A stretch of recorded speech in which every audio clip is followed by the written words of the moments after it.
President Barack Obama has signed a controversial defense bill that basically allows the indefinite detention of terror suspects. The U.S. president said he had serious reservations on some provisions regarding the treatment of detainees. But as Marina Portnaya reports, during his time in office, Obama's shown he's not always good to his word. Long before he became U.S. president or a Nobel Peace Prize winner, Barack Obama was a constitutional law professor. We have never been more energized and united in our desire to take this country in a new direction. A civil liberties champion turned charismatic candidate who vowed to reverse the abuses and policies of his predecessor, George W. Bush. 4 years later, many civil rights advocates who once cheered, "Yes, we can," are finding themselves saying, "No, you can't." Not only has the Obama administration blocked torture accountability and refused to investigate and prosecute, he's basically maintained indefinite detention. He's revived military commissions. And as we've seen as well, he has expanded targeted killings. So they've increased under the Obama administration manyfold, and he's even authorized the killing of a U.S. citizen.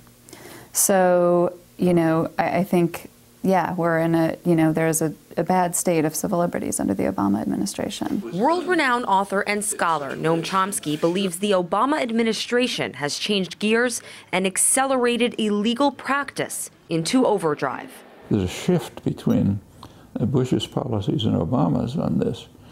Bush's policy was to kidnap people, whatever you thought about them, take them to Guantanamo or Bagram or some other torture chamber and try to extract some information out of them. Obama's policy is just to kill them. They're killing them all over the world, and the bin Laden assassination was a case in point. Another is the targeting drone killing of Anwar al-Awlaki, an American-born cleric. U.S. drone strikes during Obama's first 2 years in office exceeded the total carried out during Bush's tenure.